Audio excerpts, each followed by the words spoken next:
Hello friends and welcome back to the channel. Gung Guns here, still wielding the Greatsword and the shield and of course the legendary sash. Now as you know, I'm a tank, a proud tank.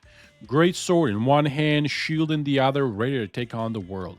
But recently, because of the loot drops, I've added daggers into the mix as my third weapon because sometimes you just need to stab something a lot.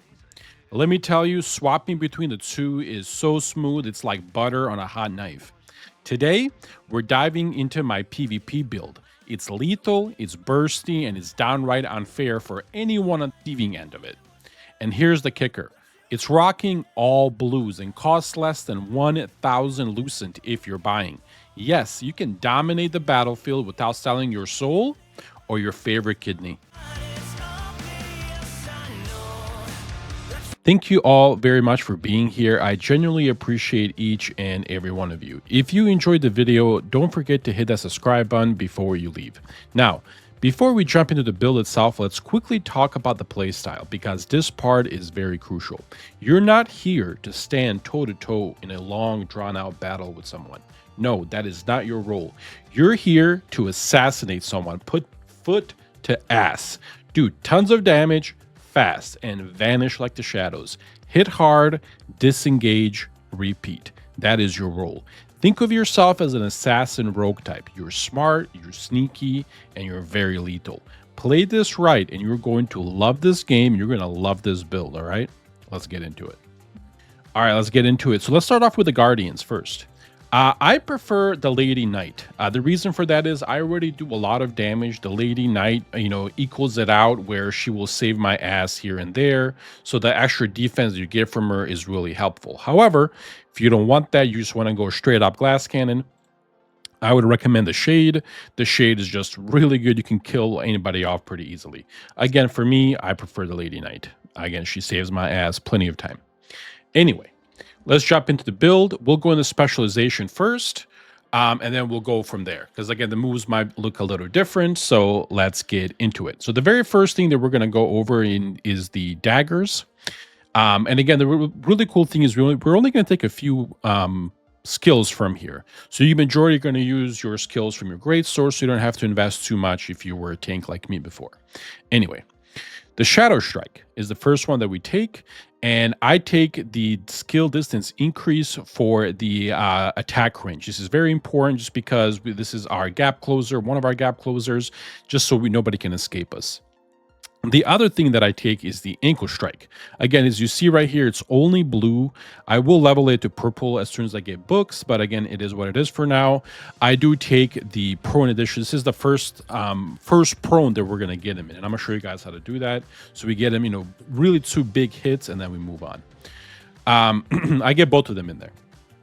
On the camouflage, I do get the cooldown reduction. This is one of our defensives. You definitely want to have this available whenever you have it. As you level it, your stealth's going to increase by how many seconds your stealth. Mine's only green, and it gives me almost 6 seconds, which is really good. I can escape the combat. And then going over to the Greatsword, which is majority of our weapons. Again, we're going to go with Stunning Blow. That's the first one we take here. We're going to take everything just because that's what points allowed us to have. Again, this is one of our first stuns. We definitely want to increase the stun duration because we need to stun him, prone him, and then kill him. So again, that's how that works. So you get all of these. For the Death Blow, the same thing. You want to get all 3, and this is going to be our first prone hit. So make sure that you have this, okay? On the Da Vinci's Courage, again, it's really up to you which one you want to take. I just had 3 points left, so I put him in the instant healing. If I had any more points, I would probably put it in the effect duration. But again, it is what it is, so instant healing it is. Frost Cleaving is very good. This is one of our abilities to finish people off. Again, I like to put all of these in here. Mine does just a lot of damage, and I like the extra hit from it. I'd use it in between my stuns, so it fills that extra damage roll in there, especially if they have like 20k damage. This is gonna, or 20k HP, I should say. This is gonna help you kill them quicker. Then I go on the Ascended Slash. And again, this one's very important. I do not get the prone duration on this one because we're going to be really quick with it. But I do get the damage increase and the cooldown reduction because we want this up as soon as possible. Along with Guillotine Blade, I get all 3. And then Devastating Smash, which is our first stun, you want to get all 2 here. Again, this is how that would work. And I'm going to show you exactly how to work the rotation. Going with the Q ability, I do take the Block Blade. I just have more luck with this one than I do with the Iron Point Parry. So I get the one from the daggers. For your passives, these are the 8 that I recommend. Again, you can play around. There's really no wrong answer with some of them. I just like, these are the ones that I really like myself. I take 5 from the Greatsword. I take the Vital Force, again, for the extra damage. I take Cold Warrior. I take Constitution Robust, or Robust Constitution. Indomitable Armor for the defense. And I also take the Victor's Morale for the mana and HP. And then for the other 3, I take the Wrathful Edge, which, by the way, I think Wrathful Edge is the best passive in this game. Definitely get this to purple 1 as soon as you can. I take Assassin's Instinct, and then obviously Shadow Walker. In my opinion, these are the best passives that you can get for this build. And then we'll go from there. Now, let me go over the rotation, and then I'll go over the blue piece gear and then the purple one if you want to get there one day. All right, let's get into the rotation. Again, this is a 2-prong hit, okay? It's going to do a lot of damage, especially if you have the correct gear. And again, most resistances, you can kill somebody with your full rotation. So the first part is the Devastating Smash, Ankle Strike, Death Blow. This is going to pretty much kill or get their first big boost of damage on them. After that, we're going to go into Frost Cleaving. Then we're going to go Stunning Blow into Sending Slash into Guillotine Blade to pretty much for the second prong. You have Valiant Strike as kind of a filler to finish them off if you need to, especially if they have high resistances against melee attacks, which most people do now. And then you have Shadow Strike and everything else after. Let's see how that works in play. So this little Lancer is going to be our perfect dummy. Let's actually take the Archer here. Just going to show you the first rotation or the first part of it and go from there. So again, here we go. We're going to prone them. Here's a second stun. All right.